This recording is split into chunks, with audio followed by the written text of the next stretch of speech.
Le cours de ce matin ne vous amène pas tout de suite dans la grande mystique. On est en deuxième demeure, hein, et c'est la voie des commençants, et c'est le temps de la première formation spirituelle. Alors, la question de ce matin, ce sera la prière vocale. Évidemment, dans le premier âge de la vie spirituelle, après une conversion, puis ça dure des années, des fois, hein, avant qu'on ait fait de très grands progrès, on se forme.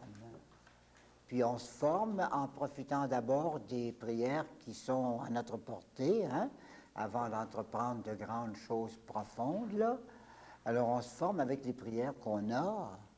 Et la formule de prière la plus fréquente, pour plusieurs personnes, c'est la seule formule qui leur soit possible, c'est la prière vocale.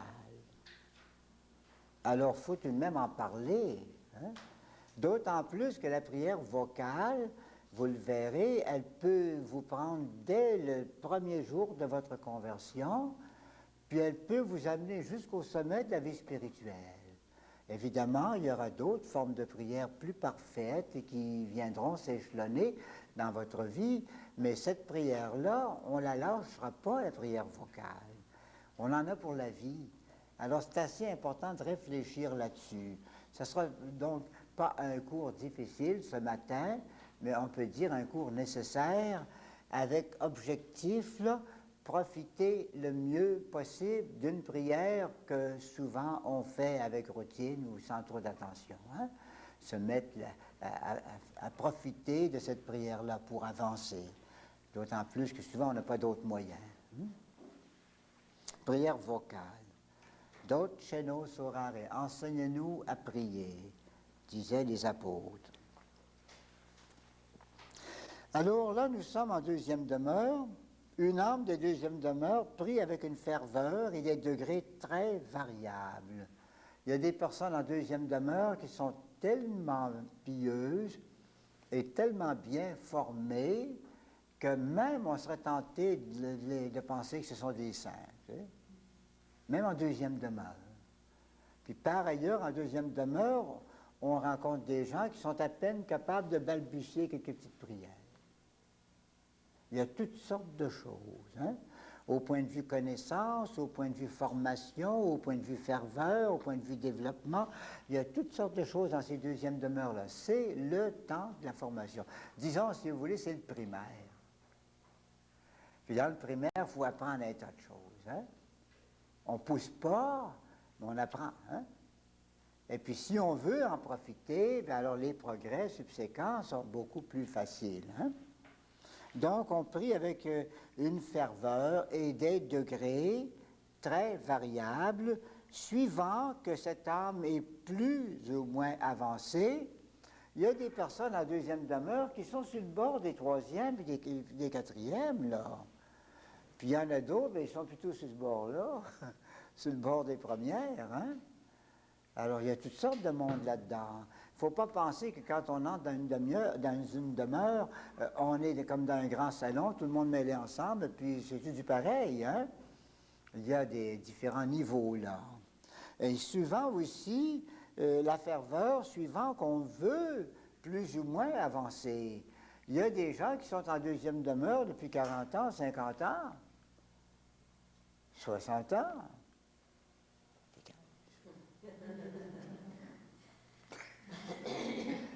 Mais qui n'ont jamais décidé d'avancer. Ils sont là, c'est tout. Ils ne sont pas pires que ça, mais ils ne sont pas mieux. Hein?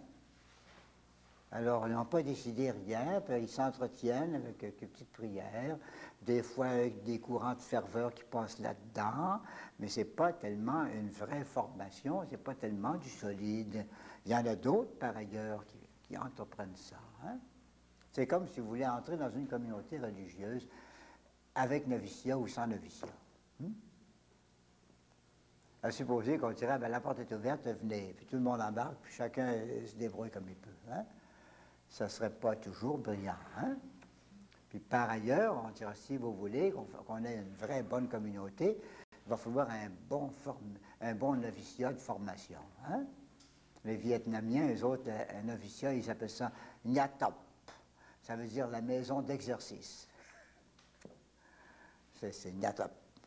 Maison. Alors, en général, donc, l'âme des deuxièmes demeures, surtout celle qui va vouloir avancer, là, qui a plus de ferveur, qui a de l'ambition, on disait ça dans le cours numéro 10, hein? Ça prend de l'ambition, ça prend de l'idéal, ça prend de la ferveur, ça prend du courage, hein? Avec la simplicité puis la modération, mais quand même, là, dans les idées, il n'est pas question de modérer, on peut viser tout de suite en haut, hein? Dans la marche, il ne faut pas sauter les étapes, hein? Comme disait hier soir, je pense dans un autre cours, hein? Marchez, courez, mais volez pas, hein? Restez à terre, hein? Donc, en général, on va améliorer sa prière. C'était notre thème la dernière fois, ça. Améliorer sa prière, et qui était une prière vocale surtout. Mais améliorer, on s'est attardé la dernière fois à une amélioration de la prière de demande, hein? Et cette fois-ci, aujourd'hui, ça sera plus général, amélioration de toute forme de prière vocale, hein? Où, donc, on améliore sa prière, qui est surtout une prière vocale, c'est la tâche des deuxièmes demeures. On va intensifier sa vie de prière, ça veut dire qu'on va faire davantage, on va prier non seulement mieux, mais plus, hein? Et on va surtout organiser sa vie de prière. Et c'est ce qu'on fait dans les cours, dans les noviciats. Cette organisation atteint toutes les formes de prière, la prière vocale, privée ou liturgique, hein? On pourrait ajouter maintenant prière vocale privée, prière de groupe, et dans les prières de groupe, prière liturgique. Ça peut se classer comme ça, c'est pas grave. On va tâcher aussi d'aborder la lecture méditée. Très bientôt, je pense que c'est le mois prochain. On verra la lecture, même après-midi, hein? La lecture méditée, la méditation, selon diverses méthodes, les méthodes qui nous sont proposées et qu'on peut aborder et utiliser. Alors, les apôtres demandaient à notre Seigneur une méthode d'oraison. Enseignez-nous à faire oraison. D'autres chez nous, je l'ai laissé en latin exprès en haut, là. Vous avez le mot orare, hein? L'oraison, hein? D'autres chez nous, orare. Enseignez-nous à faire oraison. Très curieusement, Jésus leur répond par des conseils sur la prière vocale. Et on comprend tout de suite que l'oraison, ce n'est pas nécessairement une oraison mentale, comme on va voir après-midi, mais ça peut être une oraison vocale. Alors, ce qu'il leur donne, notre Seigneur, il leur donne le pater. Quand vous voudrez prier, vous direz, notre Père, qui es aux cieux. Pas mal de bonnes choses là-dedans, hein? Notre Père qui est aux cieux. J'en ai parlé d'ailleurs dans le cours passé, le mois passé, à un certain point de vue, les données du Notre Père. Remarquons aujourd'hui le Notre Père comme une prière vocale. On peut la méditer, c'est sûr, mais c'est une prière vocale. Et souvent, on n'en a pas d'autre, hein? Donc, prière de tous. J'imagine pas, moi, le pater que notre Seigneur aurait donné tout rond, là, puis en disant, récitez-le, on va l'apprendre ensemble. Et la preuve que c'était pas comme ça, c'est que dans les évangiles, il y en a deux paters. Il y en a un, je pense que c'est Saint Luc, puis le plus connu, c'est celui de Saint Matthieu. Et le premier, c'est un pater où il n'y a que 4 demandes. Celui de Saint Matthieu, il y en a 7. Alors, j'imagine, moi, quelque chose comme ceci, un maître qui est toujours avec ses élèves. C'était pas un cours une fois par mois, notre Seigneur, hein? C'était comme une mère de famille, comme un père de famille avec sa famille, hein? Alors, son enseignement, mais c'était tous les jours, hein? Alors, il leur disait, quand vous voudrez prier, vous direz Notre Père qui es aux cieux. Vous allez arrêter de dire Dieu Sabaoth, et puis Dieu Jéhovah, là, hein? Et je vous apporte du nouveau, là, hein? Vous direz Notre Père, puis Notre Père qui est aux cieux, puis Notre Père.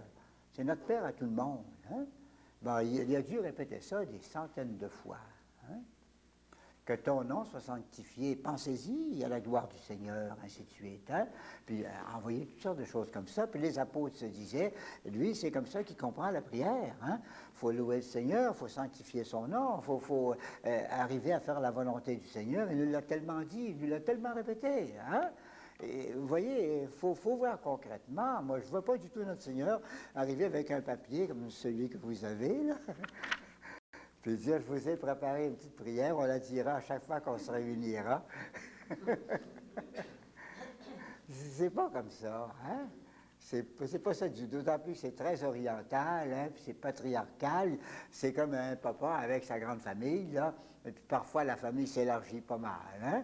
Jusqu'à des centaines, D'autres fois, il y a son petit groupe, hein? Ceux-là sont plus fidèles, hein? Ils sont toujours là, eux autres, hein? Puis ils marchent avec lui, puis ils couchent de la même façon dehors, hein, n'importe comment. Hein. Alors c'est ça son pater. Donc c'est une prière vocale qu'il montre. Par ailleurs, il dit, vous direz, vous réciterez, mais vous direz, on en est venu, évidemment, à faire une prière de formule. On en est venu à concrétiser, si vous voulez, à ramasser toute cette formulation de notre Seigneur à tel point qu'on dit c'est la prière du Seigneur. L'oraison dominicale, c'est ça que ça veut dire. Ça ne veut pas dire l'oraison rien que pour le dimanche. La messe dominicale, ça vient du mot dominus, hein? Le Seigneur. Le Seigneur.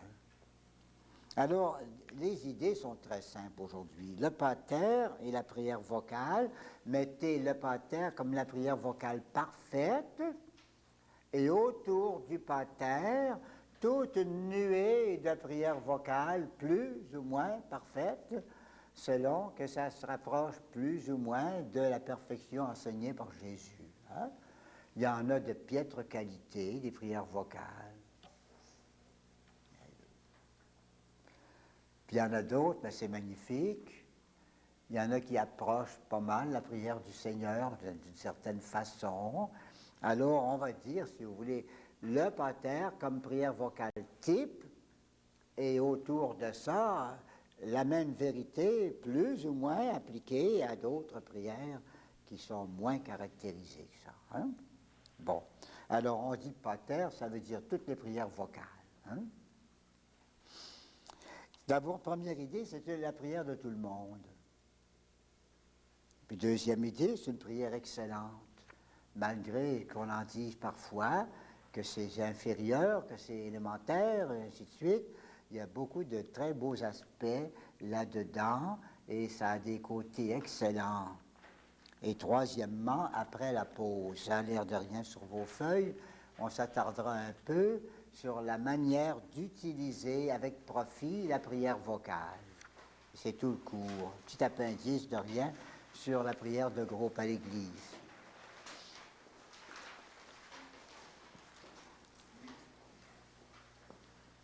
Donc la prière vocale, c'est la prière de tout le monde. Elle nous convient tout le long de la vie. Elle nous convient aussi dans tous nos états. Tout le long de la vie. Commençons par l'enfance. Avant l'école. La plus belle prière, là, je souhaite que ça se continue sur cette pratique-là. C'est la prière que les mamans font dire aux petits-enfants à leurs genoux. Ça, c'est d'une profondeur, c'est d'une qualité que malheureusement on perd ensuite quand on commence à aller à l'école. Il n'y a rien comme ça. La prière, vous savez, vous avez une petite âme d'enfant, un enfant de 3, 4, 5 ans, là, hein, à genoux, aux genoux de la maman. Et puis on leur fait dire, tu l'aimes le bon Jésus, dis-lui que tu l'aimes. Bon Jésus, je t'aime de tout mon cœur. Ça, c'est quelque chose de précieux, de profond, c'est merveilleux, ça.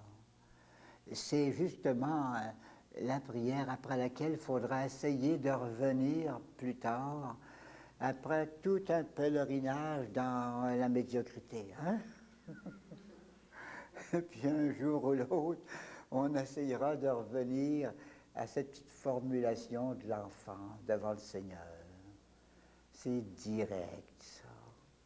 Puis c'est fait avec un cœur ouvert, petit cœur d'enfant, là. Hein? Moi, je trouve ça absolument admirable. Hein?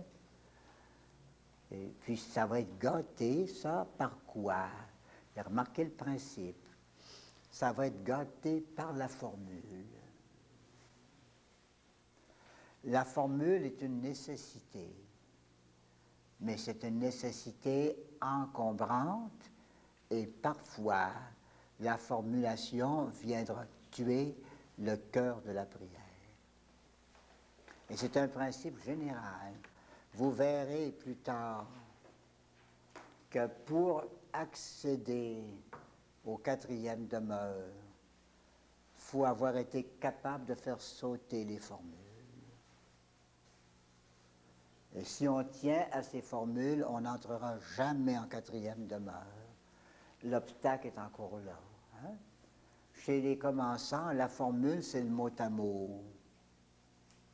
Chez ceux du deuxième demeure, là, qui ont commencé un peu, ce qui empêcherait d'aller en quatrième demeure, la formule, c'est la méditation trop méthodique. Mais il en faut des formules. C'est ça que l'idée générale, là, hein, ce matin. Il en faut des formules. On ne peut pas laisser les gens dans le flou, là, hein, s'en aller comme ça. Ben, priez avec votre cœur. On va vous en faire, hein, priez avec le cœur. Ils ne comprennent rien là-dedans. Alors on dit, on va en réciter des formules qui sont pleines de sens. Mais il faudrait quand même faire valoir la réalité cachée dans ces formules-là. Et souvent, c'est juste appris par cœur, récité par cœur, sans aucune attention. On verra tout à l'heure. Hein? Mais il en faut des formules. Parce qu'il y a des gens qui, avec le temps, distraits par la vie, là, ils en arrivent à un moment où ils ne savent plus rien de la religion. Quand bien même on n'aura qu'une formule au nom du Père et du Fils et du Saint-Esprit. C'est une formule magnifique, mais qui pense à tout ça? Tout ce qu'il y a là-dedans. Tout le mystère de la Sainte Trinité qui nous sert de thème, nous autres les chrétiens. Car on fait notre vie au nom du Père, du Fils et du Saint-Esprit, la Trinité. C'est une formule. Mais quand on ne peut pas penser, il reste la formule toujours.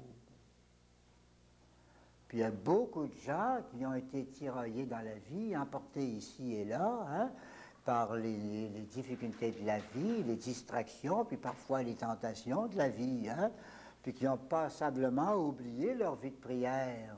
Bien, tant mieux s'ils peuvent se rattraper sur une ou l'autre formule, s'ils savent encore leur pater, ou s'ils sont encore capables de dire un « Je vous salue Marie ». Hein? Il y en a qui ne sont même pas capables de faire ça. Hein? Donc, vous voyez, ceux-là, c'est la formule qui les sauverait. Alors, si vous voulez, il faudrait, si c'était possible, mais pour nous autres, c'est un peu tard, il faudrait que ça commence avec la toute petite enfance, là. Hein? Apprendre à prier avec son cœur, toute son âme, dire au Seigneur des choses qui viennent directement de notre cœur, puis en même temps, ben, apprendre un peu les formules. Hein? Mais quand on commence à prendre les formules, souvent, on perd le sens de la prière. C'est pas une petite affaire quand le petit enfant, le petit bonhomme ou la bonne femme là, commence à dire leur nom au nom du Père. Devant la parenté, là, on dira, vous savez, notre petit, là, hein, il sait au nom du Père. Mets-toi debout, là, puis dis au nom du Père pour ta moraine, là, hein, pour ton parrain, là. Puis le petit est là, toujours au nom du Père, mais ce qu'il est le Père. Mais la petite fille a dit, c'est vous le Père. Non, mais vous savez, tout de suite, l'enfant, il ne pense plus à prier, il pense à réciter. Puis lorsqu'on embarque les petits dans une prière en famille, là, ils commencent à dire le chapelet avec les autres. Ben, ils ont de la misère à suivre d'abord, hein? Puis tout le grand chapelet, puis ils entendent qu'ils arrivent en retard à chaque AV, hein? Puis finalement, ils en ont 3-4 déficients, 3-4 qui manquent, hein? Et là, c'est la préoccupation. C'est ça, il faudra essayer les deux, hein? La formule, c'est corporel, puis la prière, c'est spirituel. Il ne faudrait pas que la partie corporelle de notre prière étouffe le spirituel. Donc, tout de même, il faut prendre les choses telles qu'elles sont, il faut prendre les gens tels qu'ils sont. Hein? Pendant l'enfance, il n'y a pas beaucoup d'autres choses que des toutes petites formules de prière vocale. Hein?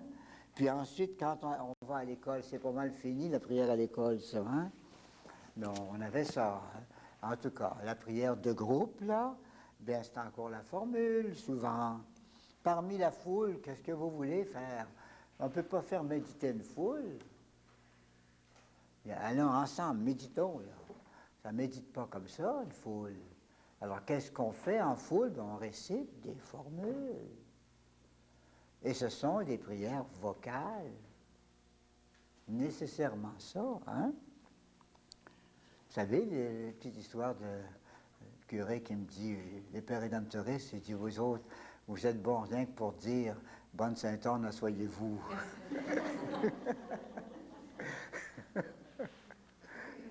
C'est parce qu'il était allé en pèlerinage à Sainte-Anne, hein? Puis après, un petit boniment, là, un petit mot d'accueil, une petite homélie, là. Après ça, bien, on dira quelques ave en l'honneur de la bonne Sainte-Anne. Je vous salue Marie, pleine de grâce, Seigneur est avec vous. Ah, puis ça répond, c'est pas bien brillant, hein? Et je vous salue Marie, puis quand c'est fini, bonne Sainte-Anne, bonne Sainte-Anne, bonne Sainte-Anne, soyez-vous.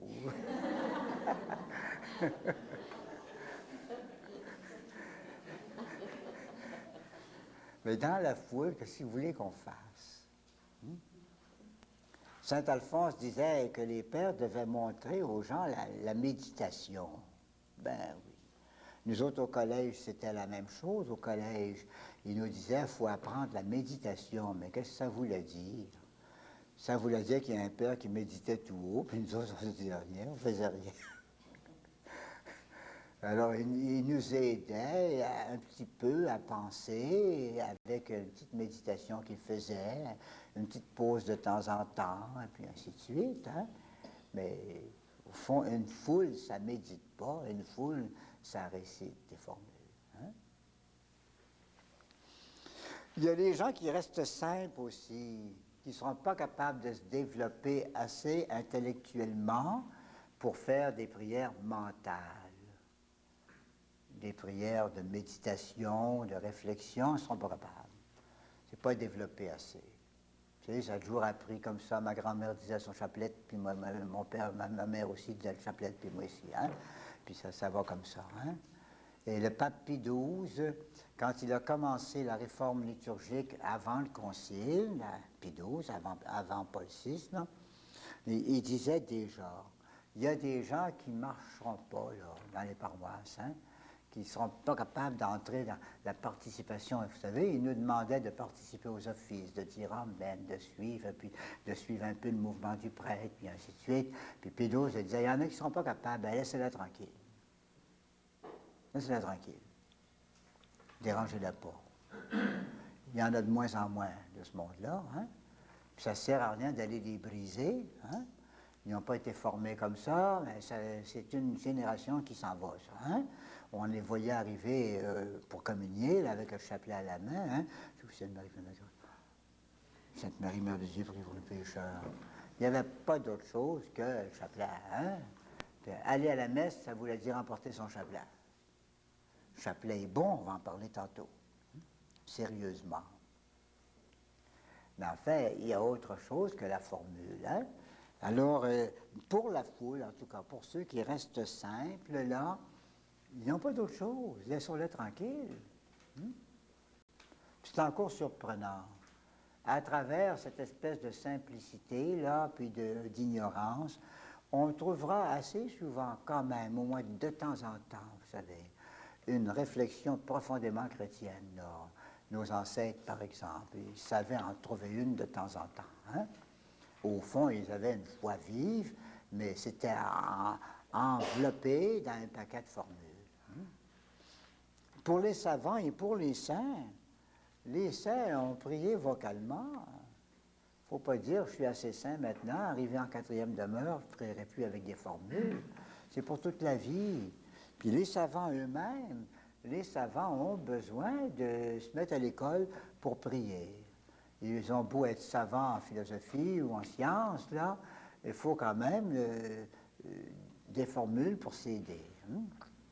En tous nos états, si nous sommes asséchés par l'aridité ou la maladie, ou si nous sommes exaltés par des idées sublimes, eh bien, il nous reste la prière vocale. Quand on est vraiment asséché par la maladie, je me rappelle un bon père qu'on avait autrefois, c'était notre préfet des étudiants, préfet du Scholastica, un saint homme du bon Dieu. On disait, ah, c'est un grand saint, lui, il pouvait prier des heures de temps, immobile en silence. On le voyait prier, pas de distraction, même les maringouins venaient le piquer là, dans sa barbe, ça ne le dérangeait même pas, hein?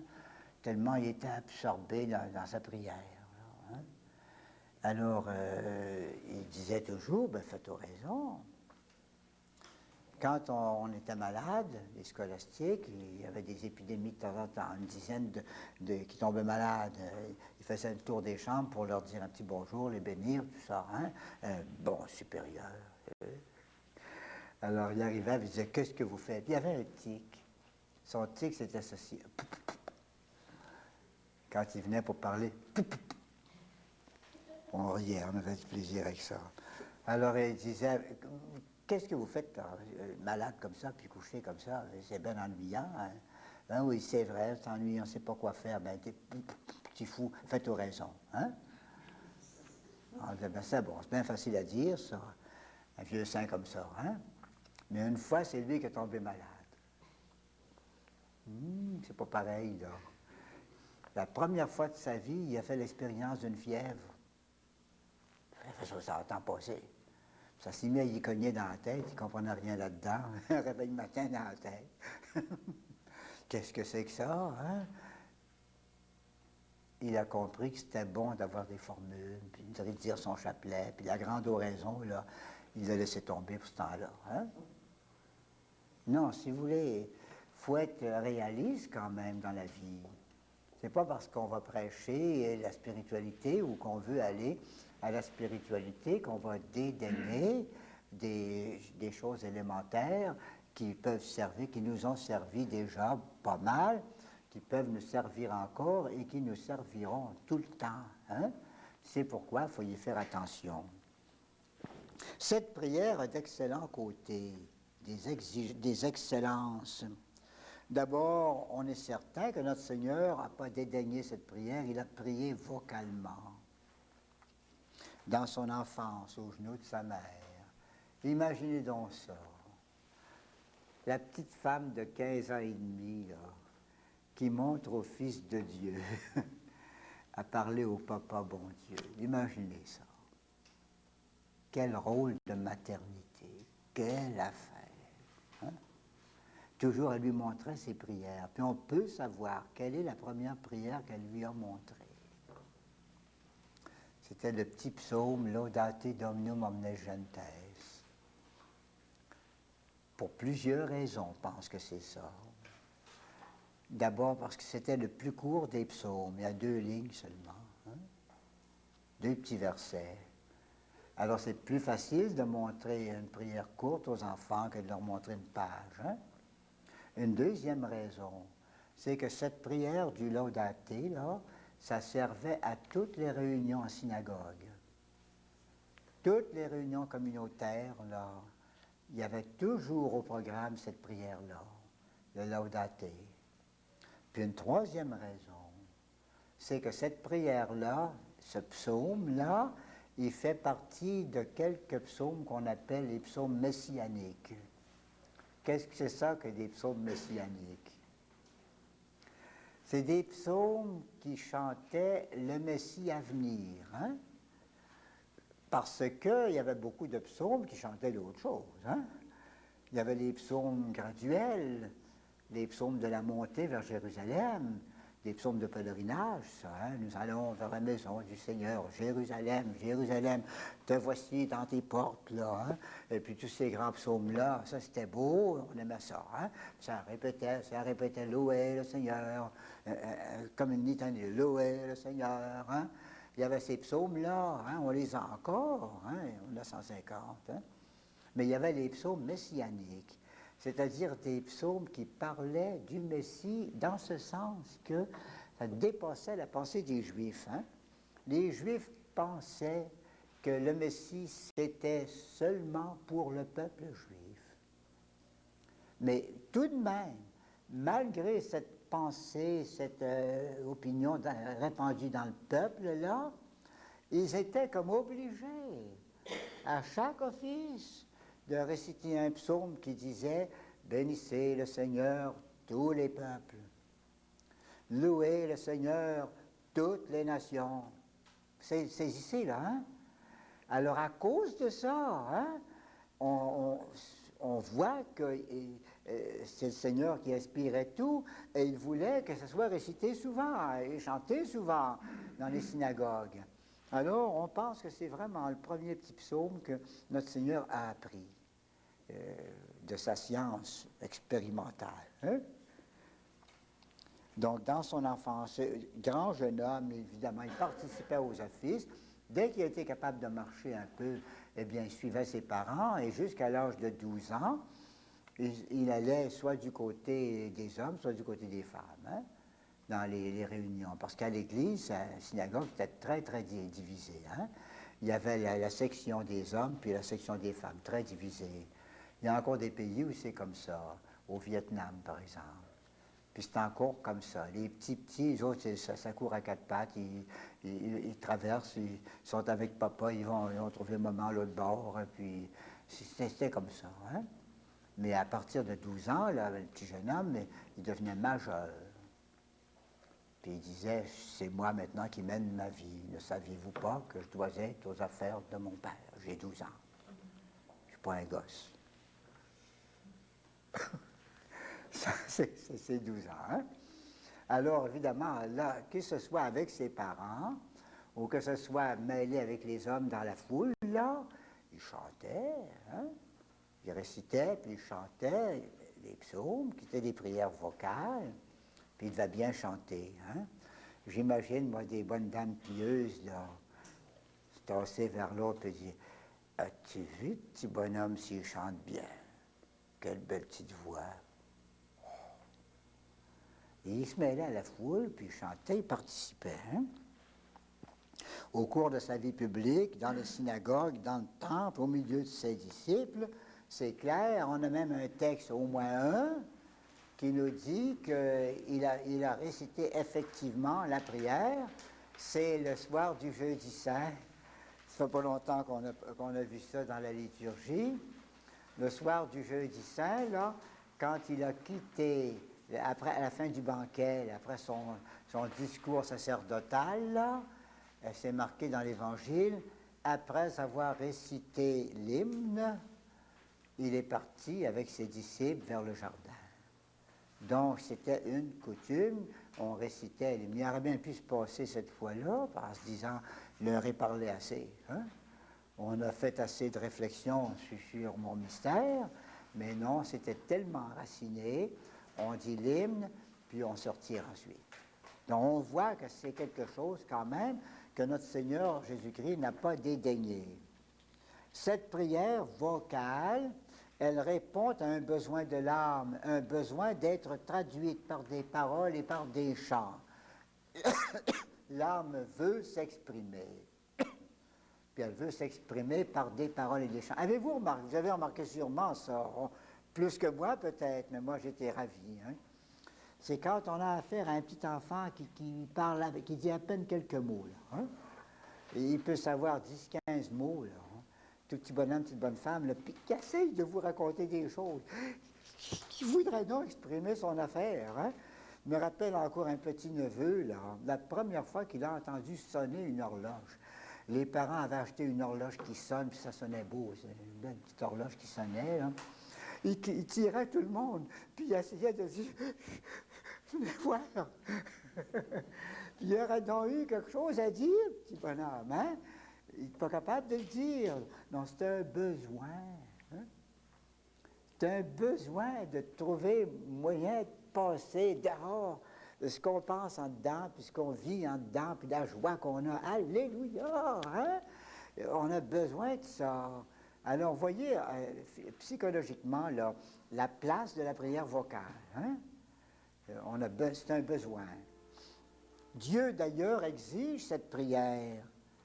Il a dit dans Saint Jean, chapitre 4e, c'était à la Samaritaine qui parlait, l'heure est venue, hein, où le Père se cherche des adorateurs qui vont le prier, non pas à Jérusalem ni à Garizim, mais qui vont le prier, l'adorer en esprit et en vérité.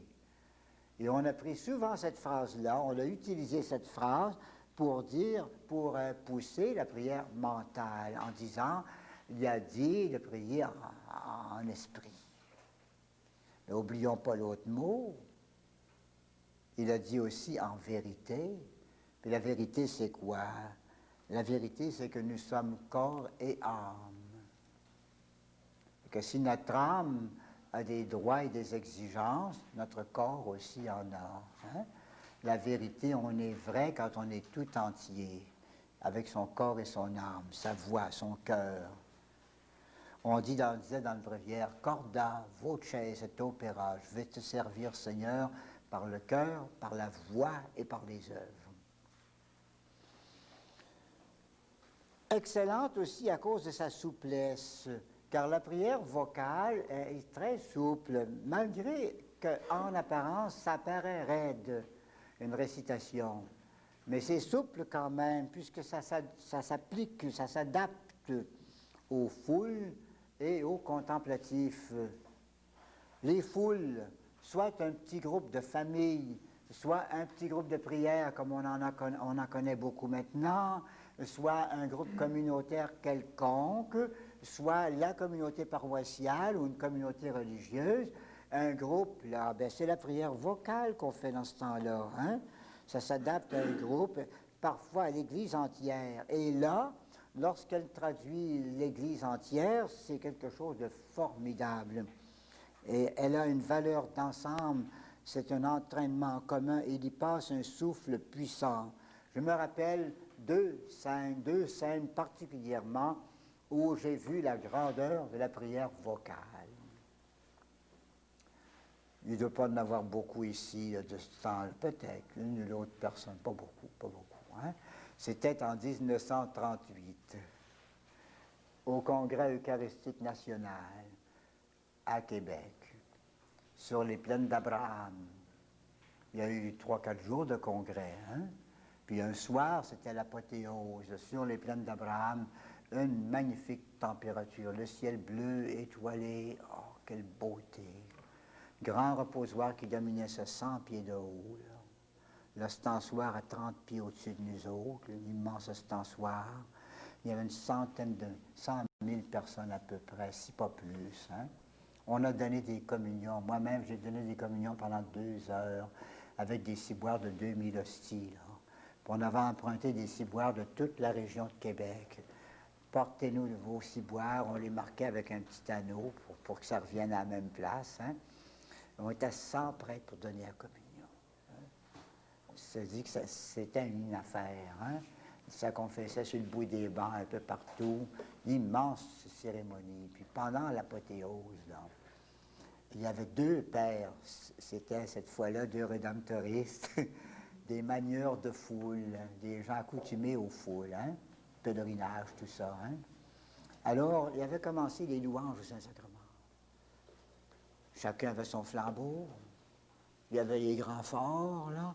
Mais voilà que tout à coup, en plein temps d'acclamation, la lumière manque, l'électricité manque. Ouf! Ben, c'était le plus beau moment, ça. À ce moment-là, là, les grands forts cruels, là, durs, grossiers, là, les forts euh, terrain de jeu, là, hein? Tout ça, ça s'est éteint, puisqu'on a vu ces 100 000 petits flambeaux,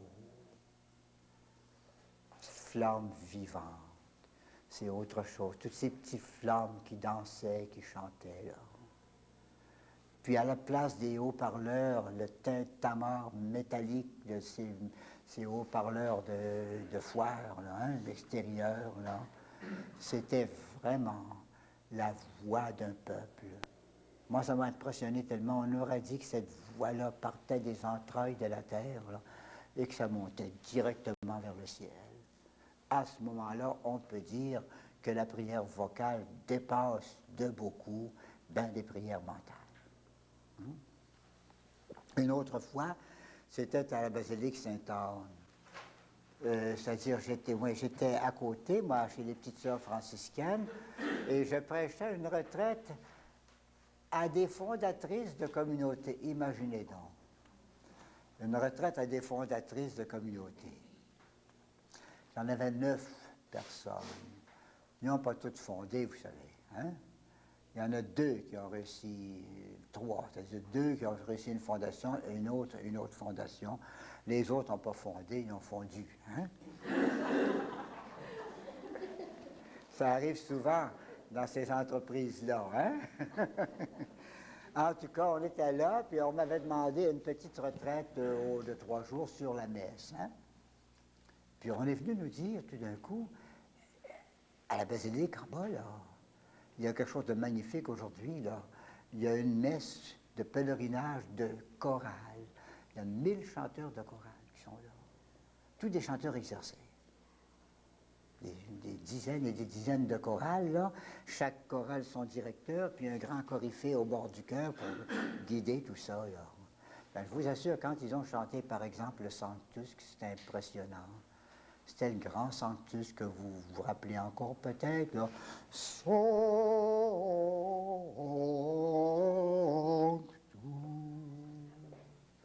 Sanctus, Sanctus.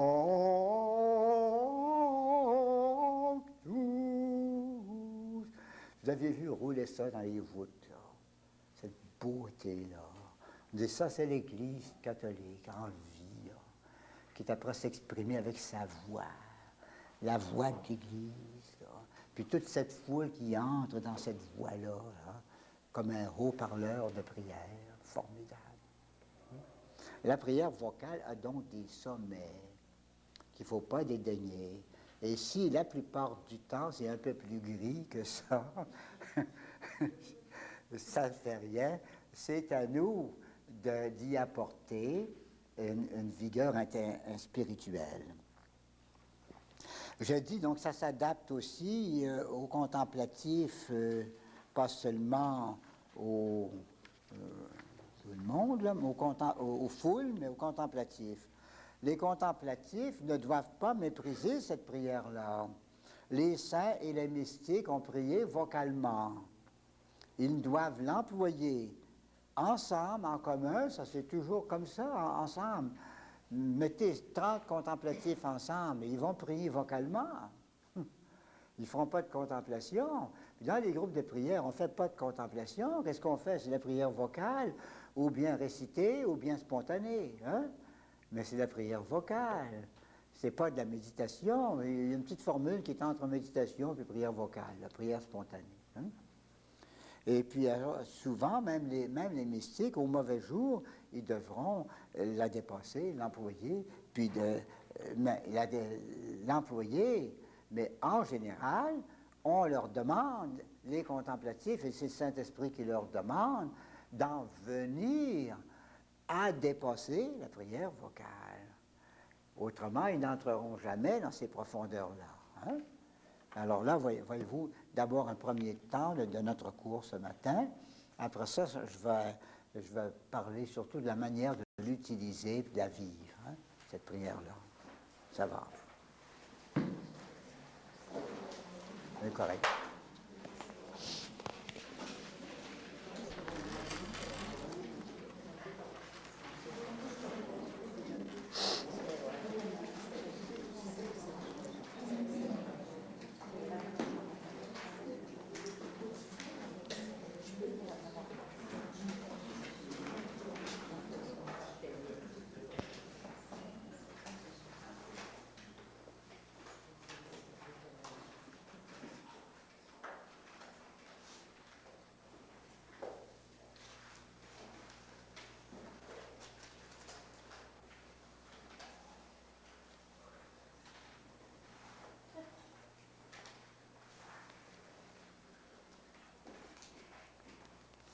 Bon.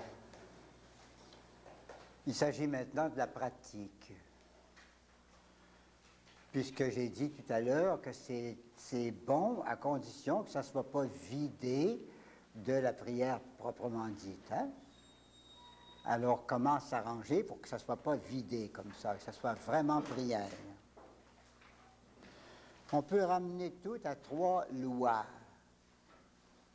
La première loi, c'est simple, la réciter, la prière, posément, attentivement, et le bréviaire disait pieusement. La réciter. Et parfois, c'est pas récité, c'est marmonné. Hein? C'est étrange de voir comment, dans les églises, par exemple, hein, le prêtre, là où quelqu'un va dire la prière avec beaucoup d'énergie, et la réponse de la foule, c'est Sainte Marie, je vous salue Marie, pleine de grâce. T'entends presque plus rien, murmure. C'est pas joli. C'est pas joli du tout, du tout. Moi, j'ai vu en Orient comment on prie au Japon. Et plus ça va aussi, plus c'est mieux, mais plus meilleur c'est. Chine, puis au Vietnam, avec une précision, là. Disons, par exemple, au Vietnam, tous les dimanches matins, la foule venait à l'église, puis en attendant le prêtre, il récitait tout un chapelet. Pas un chapelet, un rosaire complet. Et chaque Ave était chanté sur des tons de récit, là, mais chanté. Et puis, les méditations des mystères, c'était une longue affaire. Sur un livre, ça prend une page. Puis ils récitaient ça, puis ils vivaient leur mystère. Alors les hommes disaient une partie de la prière, les femmes de l'autre côté répondaient, ça alternait tout le temps comme ça. Tout un avant-midi. Puis quand ils avaient fini leur rosaire, là, ben, c'était le temps pour la messe. La messe, ils dialoguaient encore, mais avec une précision. Ils avaient des tons, là, hein, spéciaux pour différentes sortes de prières. L'Ave Maria, par exemple, ça vous intéresserait que je vous le dise, l'Ave Maria vietnamien, comment ils le récitaient à l'église, hein, chez nous, parce qu'il peut y avoir des petites variantes. Hein. C'était comme ceci. Kính mừng Maria đầy ơn phước Đức Chúa Trời ở cùng bà có phước là hơn mọi người nữ và Giêsu con lòng bà gồm phước là Thánh Maria Đức Mẹ Chúa Trời cầu cho chúng tôi là kẻ có tội khi này và trong giờ lâm tử. Amen.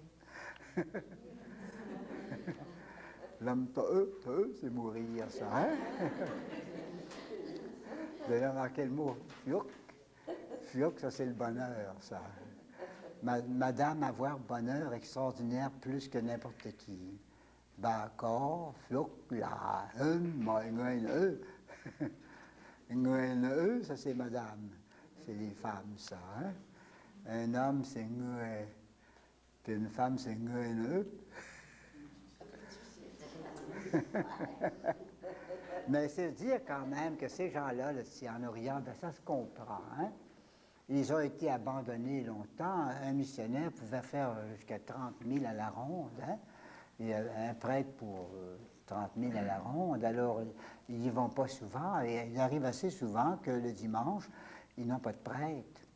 Alors, ils s'organisent des prières comme ça. Mais c'est toujours très posé, très respectueux, et même très harmonieux. Parce qu'ils prennent le ton, là, puis ça va bien. Ça fait pauvre quand on voit comment nous autres nous répondons. Hein? On a toutes les misères à répondre. Quand on a commencé la réforme liturgique, là, du côté d'Ottawa, il y a des jeunes religieux qui sont allés pour essayer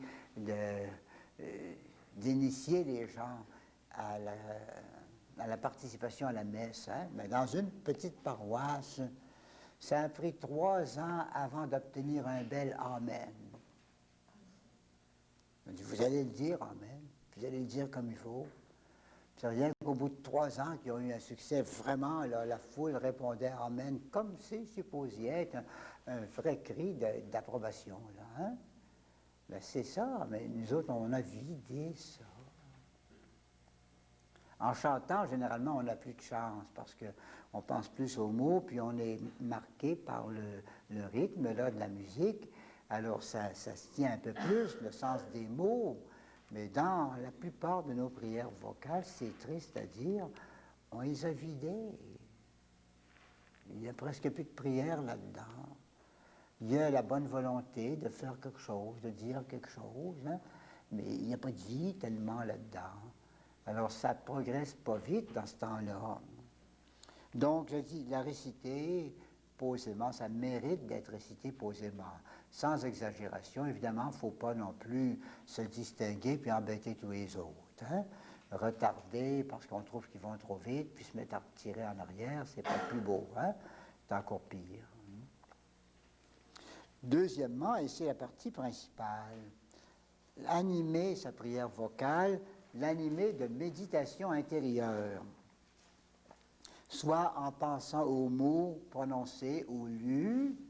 Ce n'est pas toujours possible, ça, dans les prières rapides, là, on n'a pas le temps de penser à tous les mots, mais on peut penser au moins à quelques mots.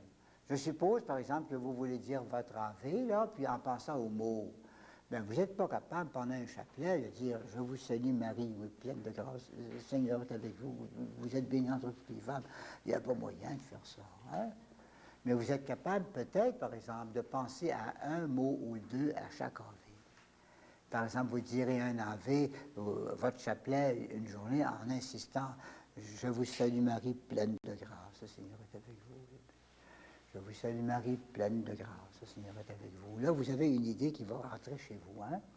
La même chose, Sainte Marie, Mère de Dieu, priez pour nous pécheurs. Il y en a d'autres qui diront, priez pour nos pécheurs, à chaque Ave. Priez pour nos pécheurs. Ça dépend de nos besoins. Hein?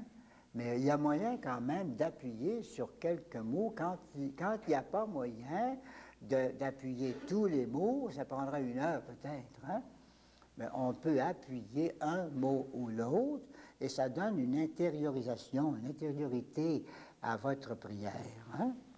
Soit comme ça, soit faire attention, donc méditer sur la grâce, demander, c'est peut-être moins spirituel, mais ça arrive assez souvent, ça. Hein? Par exemple, des bonnes mères de famille qui vont dire le chapelet en famille, puis qui vont dire oh, ben, cette deuxième dizaine-là, on l'a dit pour notre grand garçon qui est au loin. Il nous inquiète tellement, celui-là. Notre Père qui est aux cieux, que ton nom soit sanctifié. Tout le temps de la dizaine, il pense à ça. Hein?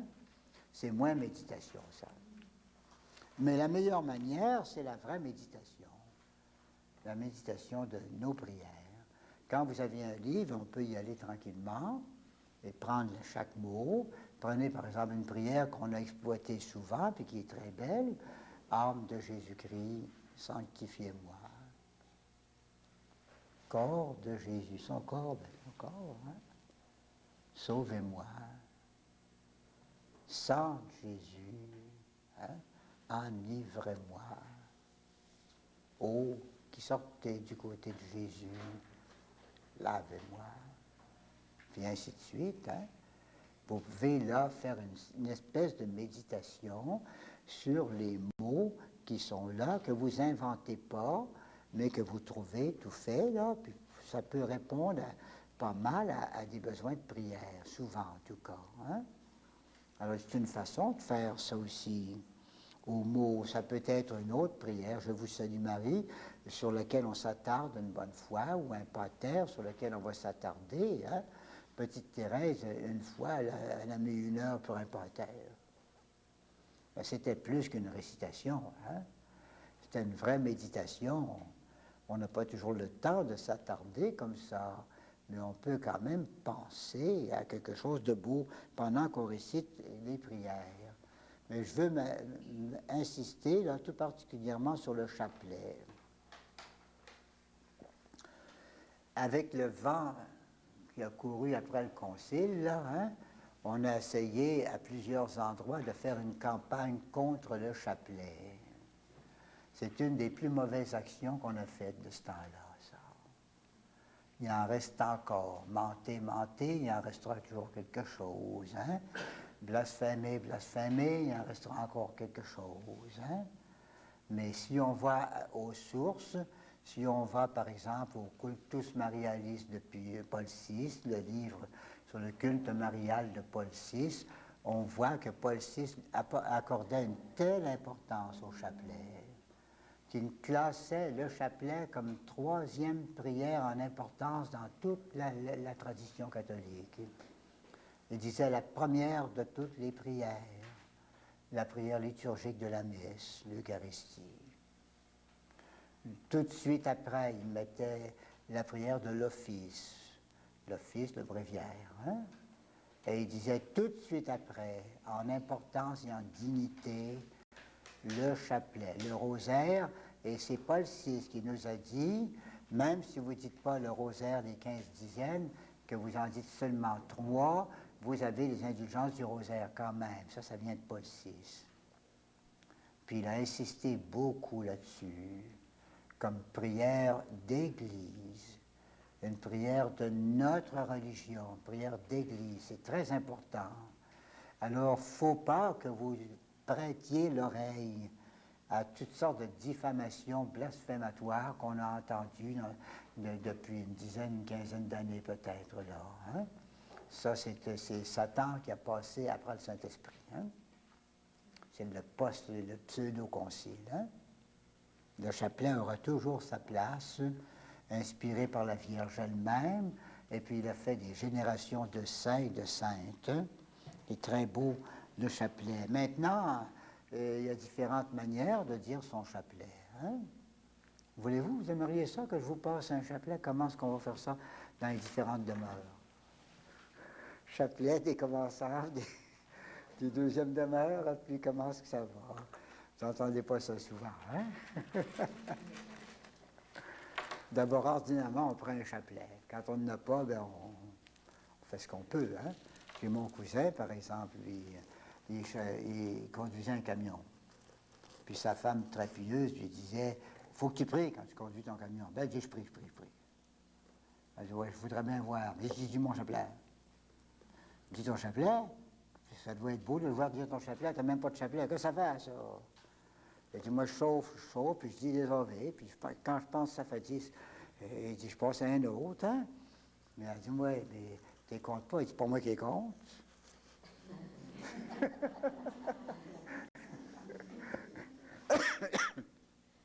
Ordinairement, on a un chapelet, hein, qui nous aide, c'est un aide, c'est béni, souvent c'est indulgencié, et ça peut nous aider beaucoup, hein, parce que c'est modéré, c'est pas long de façon exorbitante, c'est bien.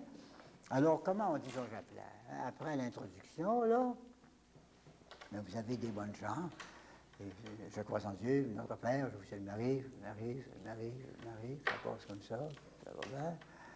Mon Dieu, des fois qu'il en saute des bouts, comment ça se fait que je suis rendu là?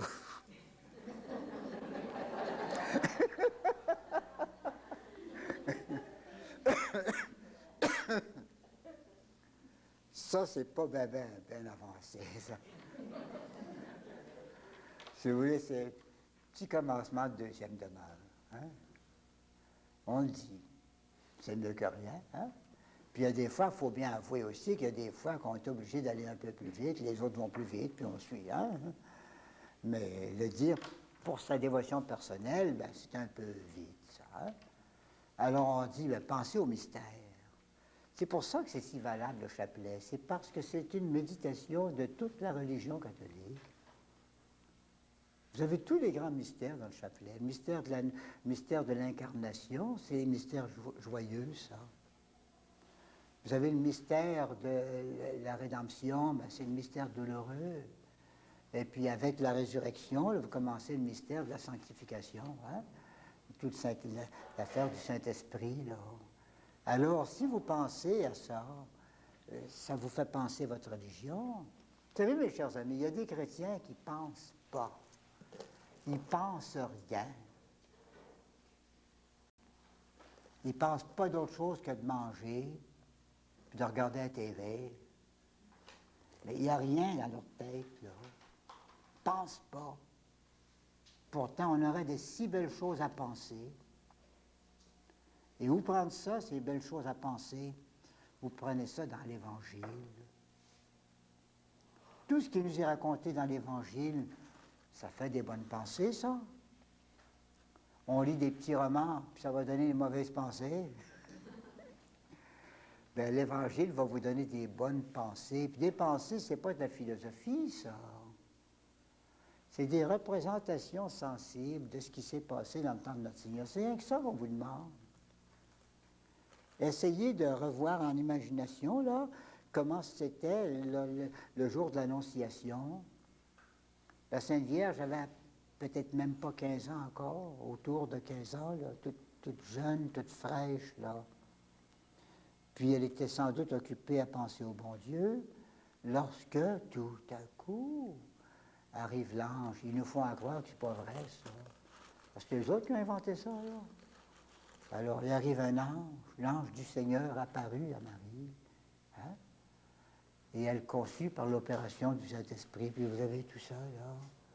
Cette belle scène. Et évidemment, vous en auriez pour un mois à méditer ça. Ben, vous direz votre chapelet une fois par mois, une fois par tous les jours pendant un mois. Vous allez le méditer souvent, hein?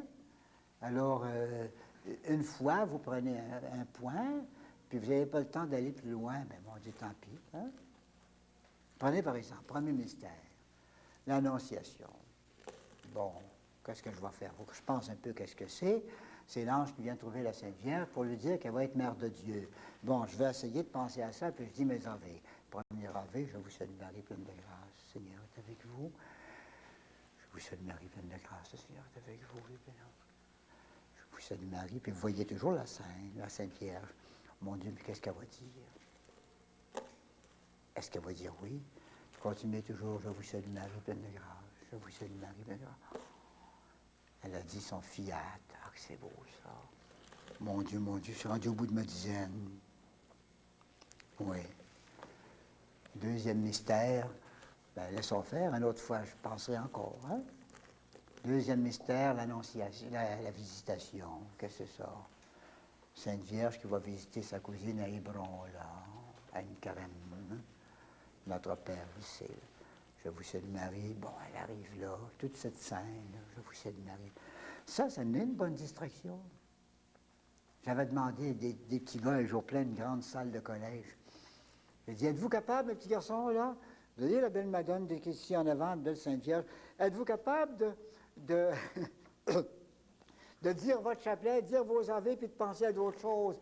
Ouais! J'ai dit qu'ils m'ont envoyé un oui. Ben, j'ai dit, là, vous allez penser à d'autres choses que vos grands, mais pensez à elle, là, pendant ce temps-là.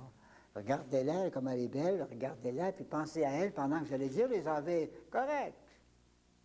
Mais c'est ça, au fond, on fait comme deux choses en même temps. Là, il y a un plan matériel, c'est la récitation de choses d'ailleurs pieuses et très bonnes. Hein? Et puis en plus de ça, il y a le plan intérieur, qui est la pensée pieuse sur des mystères. Vous arrivez au troisième mystère, la nativité, c'est quoi ça? C'est la naissance de Jésus. Ah ben mon Dieu, Noël, ça marche tout seul, hein? Puis là, vous voyez Noël. Je vous salue Marie, pleine de grâce, Seigneur. Ben, c'est ça. Chapelet, c'est déjà pas mal parce que c'est une méditation sur une prière vocale. Hein? Maintenant, il y a des hommes peut-être plus avancés qui un jour vont arriver, vont commencer comme ça, la même chose. Premier mystère, l'Annonciation. L'ange du Seigneur vient trouver la Sainte Vierge. C'est bon, je vous salue Marie, pleine de grâce. Mais c'est Thibaut, ça un peu. Je vous salue Marie, pleine de grâce. Seigneur est avec vous. Oh! Pensez-y, elle avait rien que 15 ans. Je vous salue Marie, pleine de grâce. Seigneur est avec vous. Qu'est-ce qu'elle va dire? Elle dit oui. Oh, merci Seigneur. Je vous salue Marie, pleine de grâce.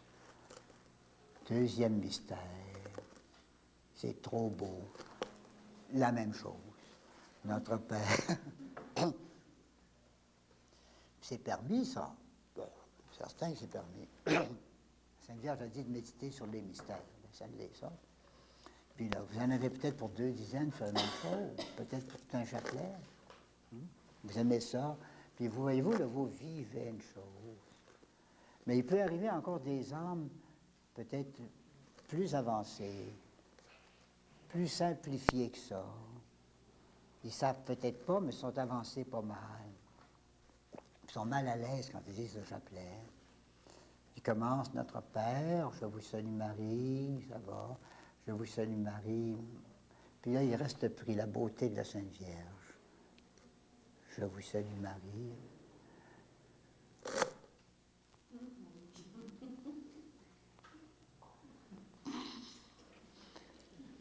Il arrive parfois que le chapelet tombe, hein? Pas toujours pour la même raison.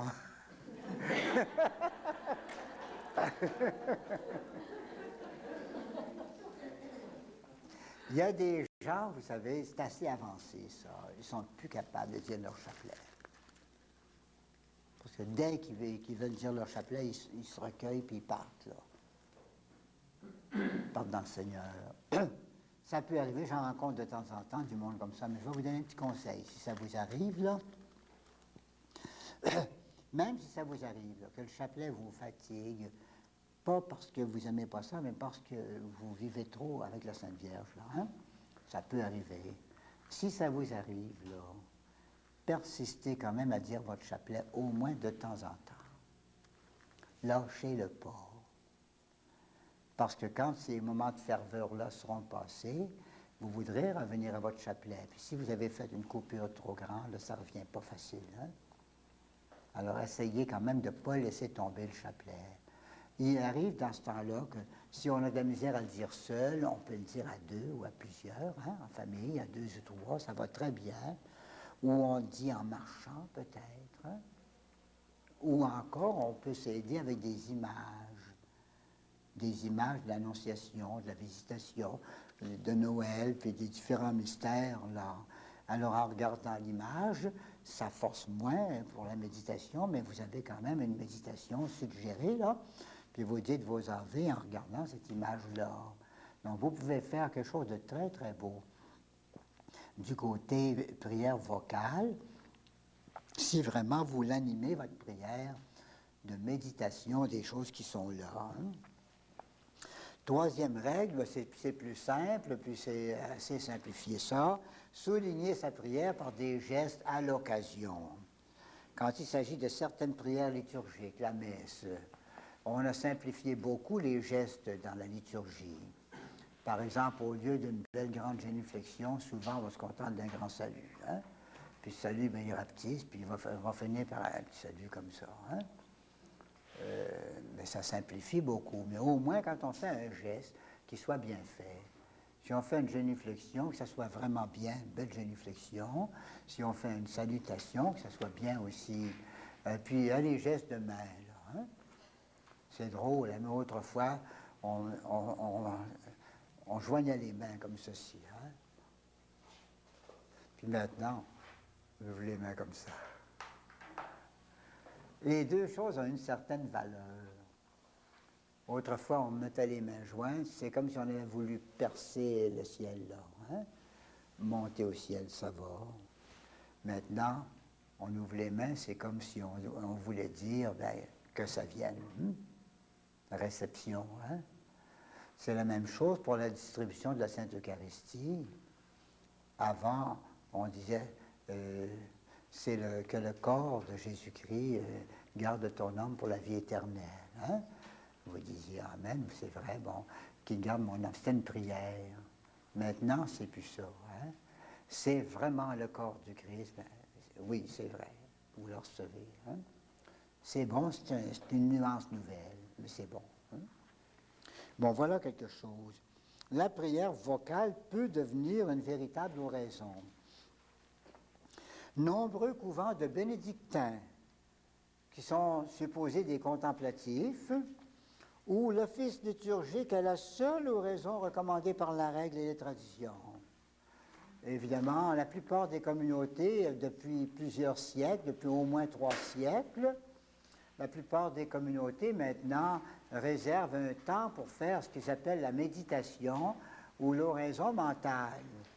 Mais il y a des couvents de bénédictins, il y en a encore, plusieurs congrégations de bénédictins, où on ne s'occupe pas de l'oraison mentale à part la prière liturgique. On dit, vous chantez lentement, vous avez ça dans l'esprit toute la journée, vous travaillez en chantant ça, bien vous êtes toujours en méditation. Hein?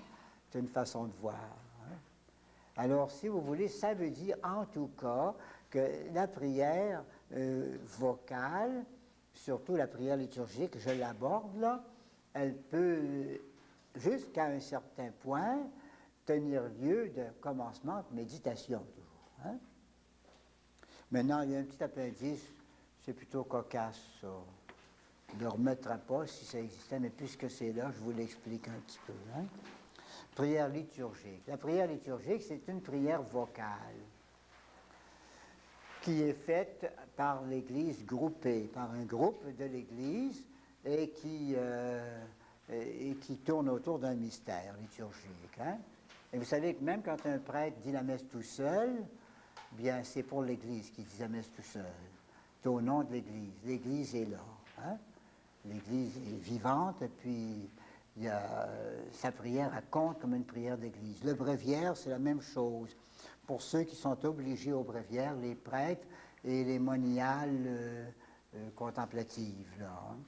Leur bréviaire, ça compte pour une prière de toute l'Église, même s'ils sont un tout petit nombre, 3 ou 4. Bon, je ne répète pas ici ce qui s'est répété, mais je passe. Hein. Il y a eu, ce que je veux dire surtout, c'est qu'il y a eu dans l'histoire de l'Église, toujours, et ça existe encore, 2 tendances opposées au point de vue de la religion. Là. Il y a les liturgistes qui tiennent tellement à la beauté des offices. C'est ça qu'ils veulent, quelque chose de beau, de grand, qui paraît bien, qui fait chanter, qui manifeste la vitalité de l'Église. Puis il y a les mystiques, eux autres, qui aiment mieux la prière silencieuse et contemplative. Ça va, chacun son tempérament, mais c'est déjà allé pas mal loin. Il y a eu des tiraillements puis des chicanes là-dessus. Hein? Et là, par exemple, je vous donne ici un exemple, Saint Joseph de Cupertino, hein? Mon illustre patron, hein? On a été obligé de le mettre à la porte du cœur, il ne pouvait pas prier avec les autres. Hein? Ça n'avait pas de sens. Hein? Il partait en extase quand tout le monde était là. Que diriez-vous qu'on ferait une prière ici, puis il y en a 2, 3 qui partent en l'air, là. Hein? Alors, Saint-Antoine, il partait en l'air tout d'un coup avec des petits cris. Et les pères ont dit, t'es pas capable de prier avec les autres. Dehors, venez en sacristie, va-t'en, hein? Vous aviez le père Huchon, un rédemptoriste belge. C'est un peu pareil, ça y arrivait pas souvent, mais une bonne fois, pendant la méditation de communauté, tous les pères étaient recueillis en méditation. Tout à coup, le père Huchon qui monte en l'air. Le père supérieur qui s'appelait Bronchin, père Bronchin, il n'aimait pas ce genre-là, lui. Il était à genoux, puis il dit, « Père Huchon, descendez! »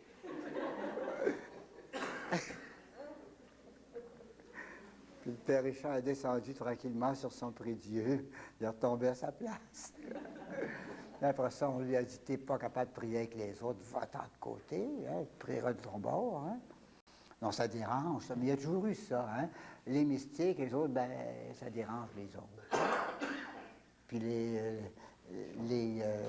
liturgistes, ben, c'est gênant pour les mystiques. Hein. Vous avez un cas dans l'histoire de la petite Thérèse d'Enfant Jésus, reprise au pensionnat des bénédictines parce qu'elle ne suivait pas dans son missel.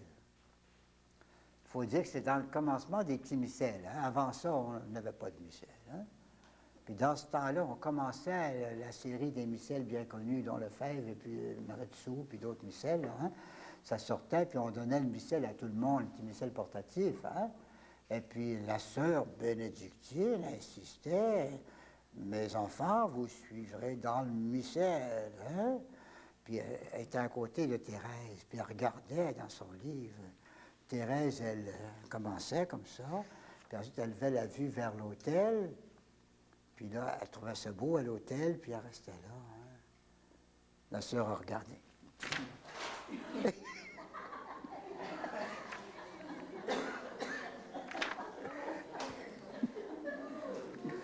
La sœur disait, que vous êtes distraite, c'est là, suivez là. Elle disait, merci, mère. Puis ça continuait. Quelques minutes après, il était encore à l'hôtel, hein? Encore la sœur avec la page. Puis suivez, suivez. Puis à la fin du mois, Thérèse de l'Enfant Jésus avait des mauvaises notes pour la piété. Tout simplement, la sœur était une liturgiste, Thérèse était une mystique. C'est la différence, hein? Et c'est un petit peu tout le temps, ça. Il y a toujours des gens qui n'aiment pas ça, se faire brasser dans les messes à l'église, hein? Laisse-moi donc tranquille. Je prie tout seul. Je prie tout seul, laisse-moi tranquille. Puis on dit, ah ben, il répondait, là, hein? Pas ça. Puis il y en a d'autres, si on les suivait, mon Dieu, on chanterait tout le temps, hein? Et puis le plafond lèverait, hein? Puis ça chante tout le temps, hein? Puis d'autres disent, oh, mais laisse-nous au moins quelques minutes tranquilles, hein? On soit capable de prier tranquille. Il y aura toujours un peu les deux, hein? Il ne faut pas se surprendre. Puis ça veut dire que si on est d'un côté ou de l'autre, il faut essayer de composer pour faire la paix, hein? Saint Philippe de Néri, incapable de réciter son bréviaire tout seul, le supérieur a dit, il faut en mettre un autre avec, il va partir en extase. Il disait sa messe étrangement, comme un héros d'oratorio. Par exemple, sa préface, hein, Vere dignum et justum est. Tout le monde disait, mais qu'est-ce qu'il déclame là, lui, hein? Alors, c'est pas mettable en public, ça. On ôte ça, on leur donne une petite chapelle pour faire leurs affaires, hein? Saint Jean de la Croix, une bonne fois, il disait sa messe, puis il venait juste de prendre le 500, là. Il remet le calice sur l'autel, puis il se pousse. Qu'est-ce qu'il peut bien le prendre de lui? Ben, il sentait venir une extase, puis il ne voulait pas faire ça devant tout le monde. Ah, il va-t'en, hein? Ben, c'était un mystique, mais quand même, il se tenait, hein? Il ne voulait pas faire d'excentricité. Au fond, je pense bien qu'on n'est pas ni assez mystique, ni assez liturgiste pour que ça nous fasse personnellement un gros problème, hein? Il y a moyen, je pense, d'apporter sa piété, plus ou moins mystique, dans la prière de groupe, que ce soit un groupe ordinaire ou que ce soit un groupe liturgiste. Et c'est ainsi qu'on peut donc profiter beaucoup. Bon, c'est ça à faire, hein, c'est tout. C'est ça. Après-midi, on verra la prière mentale.